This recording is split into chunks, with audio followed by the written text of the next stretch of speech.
기독교 강요 제1권 제14장 13절부터 19절 읽어보도록 하겠습니다. 하나님의 위엄 아래 있는 마귀라는 소재가 붙어 있고요. 13절 마귀에 대한 성경의 경고. 성경이 마귀들에 관하여 가르치는 모든 사실들은 우리를 각성하게 하여 그들의 술수와 교묘한 책략을 미리 경계하도록 하고, 또한 그 지극히 강력한 원수들을 무찌를 만큼 강력하고도 힘있는 무기들로 든든히 무장하도록 하기 위한 것이다. 사탄을 가리켜 이 세상의 신, 이 세상의 임금 등으로 부르고, 또한 강한 자, 공중의 권세 잡은 자, 우는 사자 등으로 말하는 것은 오로지 우리로 하여금 더욱 경계하여 싸움에 단단히 대비하도록 하기 위함인 것이다. 때로는 이러한 사실을 더욱 선명하게 표현하기도 한다.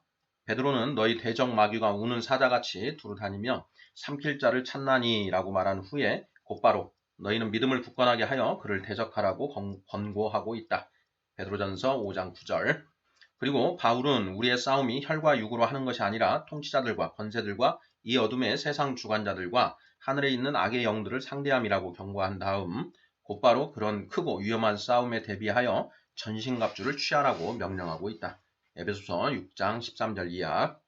우리는 진작부터 원수가 혹독하게 우리를 위협하고 있다는 경고를 받아오고 있는데, 그 원수는 그야말로 대담무쌍, 무용, 교활한 관계, 질칠 줄 모르는 열심과 기민함, 상상할 수 있는 모든 전쟁의 무기와 기술의 화신인 것이다. 그러므로 우리는 태만함이나 비겁함에 사로잡혀서는 안 되고, 오히려 각성하여 언제나 경계를 게을리 하지 말고 든든히 서서 싸우기에 온 노력을 기울여야 할 것이다. 더욱이 이 싸움은 죽을 때에야 비로소 끝이 나는 것이므로 서로서로 격려하여 끝까지 인내하여야 할 것이다. 동시에 우리의 연약함과 무지를 깨닫고 특별히 하나님의 도우심을 구하며 무엇을 시도하든 오직 그만을 의지하여야 할 것이다. 우리에게 지혜와 힘과 용기와 무기를 베풀어 주실 수 있는 분은 오직 그분밖에 없기 때문이다. 14절 마귀의 규모. 더 나아가서 성경은 우리를 각성하게 하고 싸움을 더욱 힘있게 싸우도록 권고하기 위하여 우리를 대적하여 싸움을 벌이고 있는 원수가 하나나 둘이 아니라 큰 군대임을 말씀하고 있다. 막달라 마리아는 7 귀신에게 붙잡혔다가 노임을 받았다고 하며, 또한 그리스도께서도 증거하시기를 7 귀신이 내어 쫓긴 다음에 그에게 틈을 주면 그 귀신이 자기보다 더 악한 귀신 7을 데리고 와서 그 빈 곳을 차지하게 된다고 하셨다. 또한 그리스도께서도 증거하시기를 일단 귀신이 내어 쫓긴 다음에 그에게 틈을 주면 그 귀신이 자기보다 더 악한 귀신 7을 데리고 와서 그 빈 곳을 차지하게 된다고 하셨다. 마태복음 12장 43절에서 45절. 또한 한 사람을 공략하기 위해 온 군대가 가담한 사실이 나타나기도 한다. 누가복음 8장 30절. 그러므로 우리는 이런 신뢰들을 통해서 우리가 싸워야 할 상대의 숫자가 무한하다는 사실을 깨달아야 하며, 그리하여 그 숫자를 멸시하고서 싸움에 임하기를 게을리하거나 혹은 가끔씩 휴전 상태에 들어갈 때도 있다는 식으로 생각하여 나태함에 빠지는 일이 결코 없어야 할 것이다. 사탄이나 마귀를 단수형으로 언급하는 경우가 많은데, 이는 의의 나라를 대적하여 싸우는 악의 권세를 뜻하는 것이다. 교회와 성도들의 교제가 그리스도를 머리로 모시듯이 그 불경스러운 자들의 무리들과 불경 그 자체에게도 군주가 있어서 그들에게 통치권을 행사하는 것으로 묘사되고 있는 것이다. 그리하여 저주를 받은 자들아, 마귀와 그 사자들을 위하여 예비된 영원한 불에 들어가라는 표현이 있는 것이다. 마태복음 25장 41절. 15절. 마귀와는 타협이나 평화가 용납되지 않음. 성경 어느 곳에서나 마귀가 하나님과 우리의 대적으로 불려지고 있다는 사실에서도 그를 대적하는 끊임없는 싸움을 향한 불같은 열심이 우리에게서 일어나야 마땅할 것이다. 만일 우리가 하나님의 영광을 마음에 품고 있다면 반드시 그래야 마땅하겠지만, 그것을 꺼뜨리려고 애쓰는 그 대적과 온 힘을 다하여 싸워야 하는 것이다. 또한 우리가 그리스도의 나라를 이루는 일을 목적으로 삼고 있다면, 성도라면 당연히 그래야 하겠지만, 그것을 망쳐버리려고 일을 꾸미고 있는 그 원수와 타협 없이 전쟁을 벌여야 하는 것이다. 뿐만 아니라 우리가 우리의 구원을 과연 중요하게 여긴다면 계속해서 군대를 보내어 그것을 파괴하려고 애쓰는 그 원수와는 평화도 휴전도 없어야 하는 것이다. 그러므로 창세기 3장에서도 그를 그렇게 묘사하고 있다. 그 원수는 사람을 미혹하여 하나님께 드려야 할 순종을 드리지 않도록 만들었고, 동시에 하나님께서 받으셔야 마땅한 종기를 그에게서 빼앗고 사람을 멸망 가운데 집어 던지려 하고 있는 것이다. 또한 복음서에서도 마찬가지다. 그를 가리켜 원수라 부르며 영생의 씨를 썩게 하기 위하여 가라지를 뿌리는 자로 말씀하는 것이다. 한마디로 우리는 그리스도께서 그에 관하여 증언하시는 대로 그는 처음부터 살인한 자요 거짓말장이임을 사탄의 모든 활동에서 몸소 체험하고 있는 것이다. 요한복음 8장 44절. 그는 거짓으로 하나님의 진리를 반대하고 어둠으로 빛을 흐리게 만들며 오류들로 사람의 마음을 얽어매며 미움을 불러일으키고 분쟁과 싸움을 조장하는데 이 모든 일이 하나님의 나라를 전복시키며 사람들을 자기와 함께 영원한 죽음 속에 빠뜨리고자 하는 목적을 위한 것이다. 여기서 그가 본성적으로 부패해 있으며 악하며 악독이 가득한 존재라는 사실이 드러난다. 하나님의 영광과 사람의 구원을 공격하는 일에 온통 자신을 쏟아붓는 그런 기질이야말로 부패성의 극침에 틀림없기 때문이다. 요한이 그의 서신서에서 마귀는 처음부터 범죄함이라고 쓰고 있는 것도 바로 이런 의미인 것이다. 요한은 마귀를 모든 악의와 범죄의 본산이요 우두머리요 장본인으로 보고 있는 것이다. 16절. 마귀는 타락한 천사임. 그러나 마귀가 하나님께서 창조하신 존재이므로 우리는 그의 본성에 속하는 그의 악독함을 창조에서 비롯된 것이 아니라 그의 부패에서 비롯된 것임을 기억해야 할 것이다. 그에게 있는 정죄받을 것들이 무엇이든 그것은 모두 그의 반역과 타락에서 비롯된 것이라는 말이다. 그렇기 때문에 성경은 마귀의 현재의 상태가 하나님께 기인하는 것으로 믿고서 실상 하나님과는 전혀 관계가 없는 것을 하나님의 탓으로 돌리는 일이 없도록 우리를 경계해 주고 있는 것이다. 그리스도께서는 마귀가 거짓을 말할 때마다 제 것으로 말하나니 라고 선언하시고 이어서 그 이유는 진리가 그 속에 없으므로 진리에 서지 못하기 때문이라고 말씀하신다. 요한복음 8장 44절.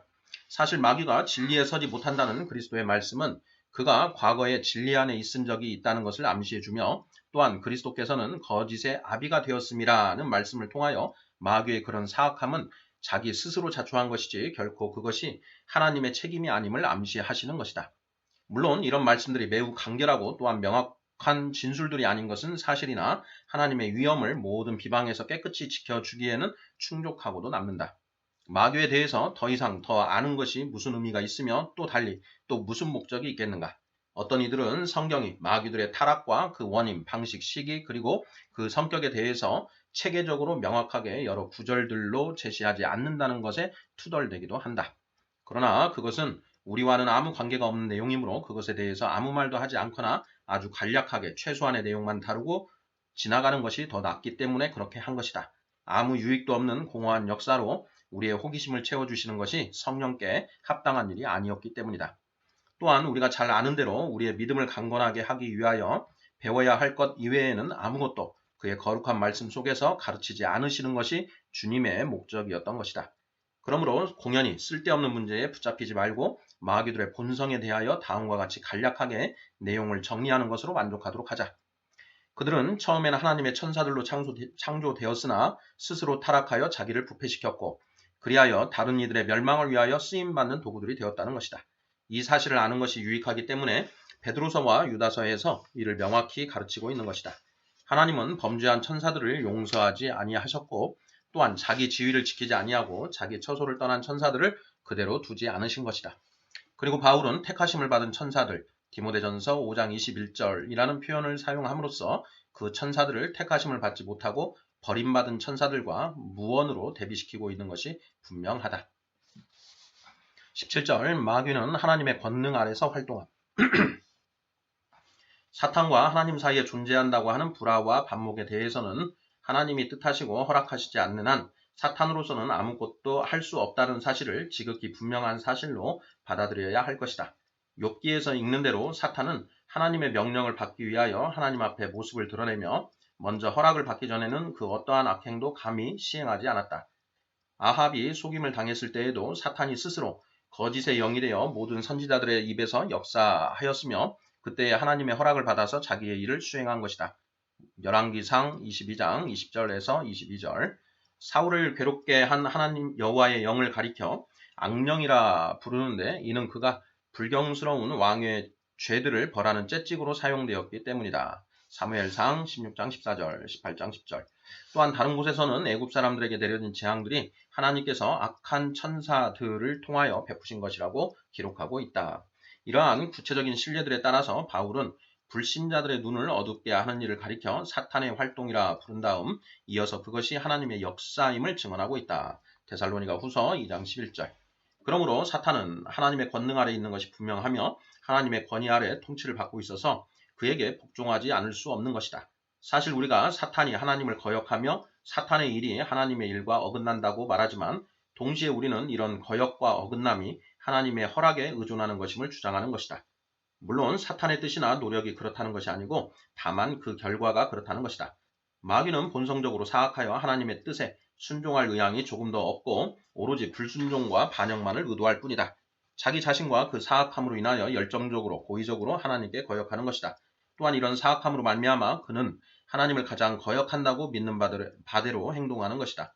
그러나 하나님께서 권능의 고삐를 잡으셔서 그를 묶어두시고 제지하시기 때문에 그는 오로지 하나님께서 허락하시는 일만을 수행하게 되며 따라서 그가 원하든 원치 않든 간에 그의 창조주께 복종하게 되어 있는 것이다. 언제나 하나님께서 요구하실 때마다 억지로라도 하나님을 섬기지 않을 수가 없기 때문이다. 18절 신자들에게는 사탄과의 싸움에서 승리가 보장되어 있음. 자, 이렇듯 하나님께서 더러운 영들을 그의 뜻대로 이리저리 돌리시고 그들의 활동을 완전히 장악하고 계시기 때문에 그들이 아무리 신자들을 대적하고 기습하며 평안을 깨뜨리고 싸움에 몰아넣고 그리하여 때때로 지치게 만들고 두렵게 만들고 때로는 상처를 입히기도 하여 그들을 훈련시키지만 결코 신자들을 정복하지 못하고 무너뜨리지 못한다. 그러나 악인들은 얼마든지 정복하고 끌어가서 그들의 정신과 육체를 장악하고 마치 노예처럼 온갖 부끄러운 행위를 하게 만든다.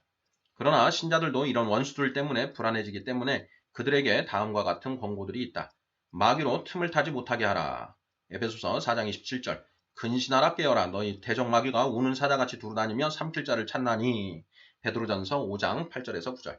바울은 자기가 교만하지 않도록 하기 위하여 자기에게 사탄의 사자가 역사한다고 말하고 있는데 이로써 그는 자기 자신도 이런 류의 싸움을 면제받은 것이 아님을 시인하고 있다.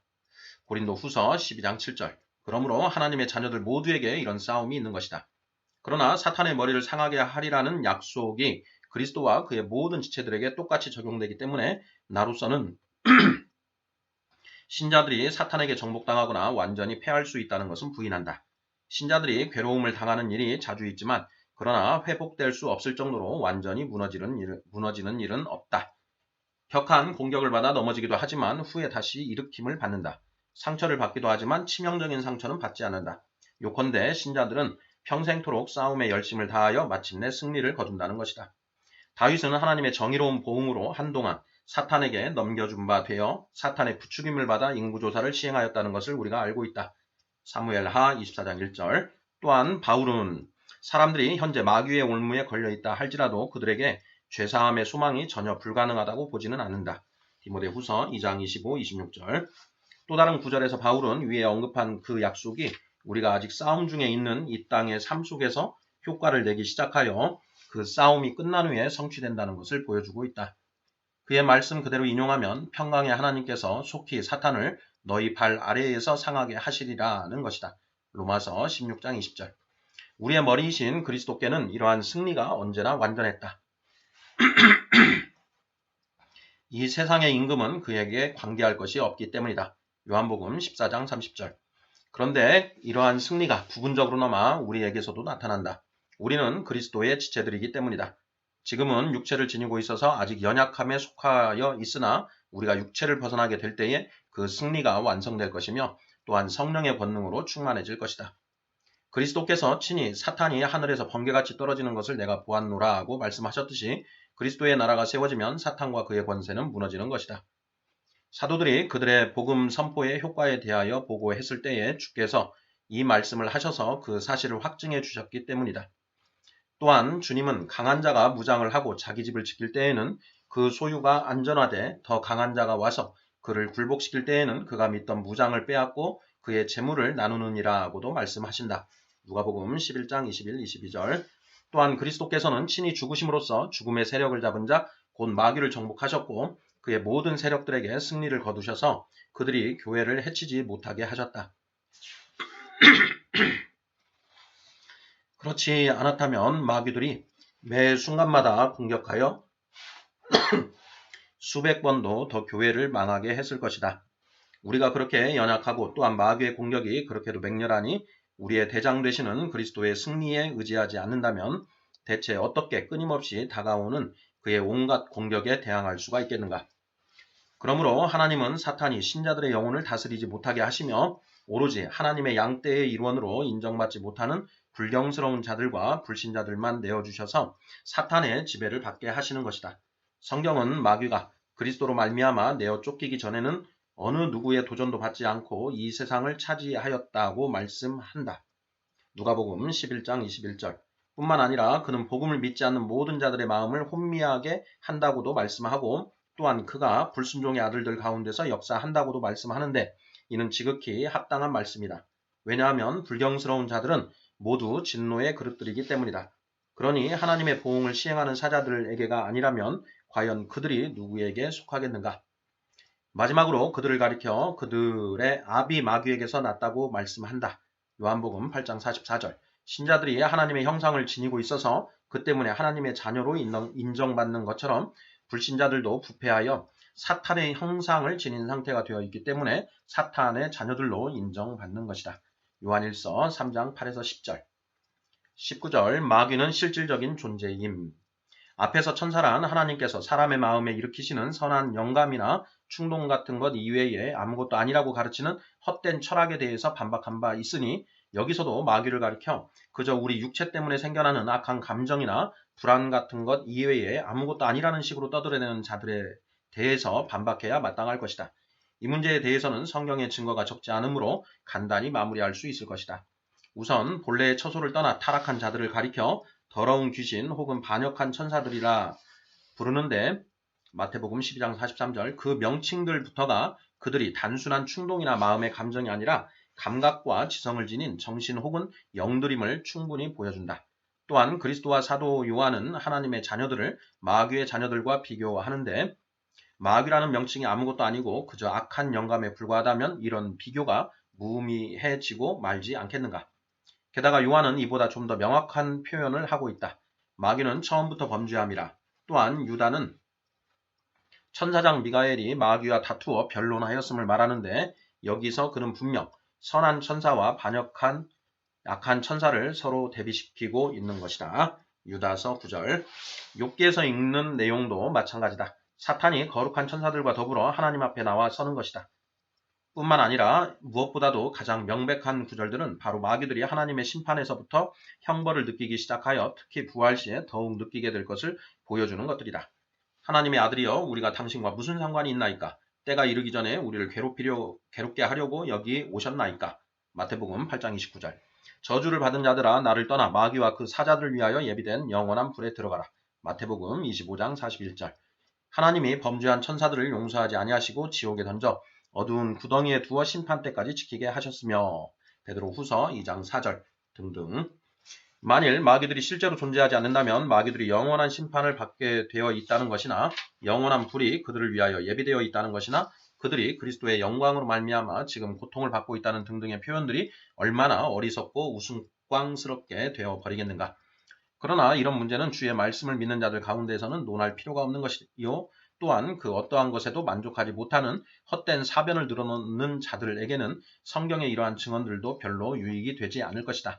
그러므로 이제 경건한 자들을 바로 세워서 불안한 마음을 지닌 자들이 스스로 혼란에 빠지고 또한 자기보다 더 무지한 자들을 혼돈 속에 빠뜨리게 만드는 그런 헛된 망상에 빠지지 않도록 했으니 나로서는 해야 할 임무를 다한 것 같다는 느낌이다. 그러나 어느 누구도 그런 오류에 얽혀 들어가서 원수가 없다고 생각하여 마귀를 대적하는 일에 게을러지고 분별이 없이 되는 일이 있어서는 안 되기 때문에 이 문제에 대해서 언급하고 지나가는 것도 나름대로 가치가 있다고 여겨진다.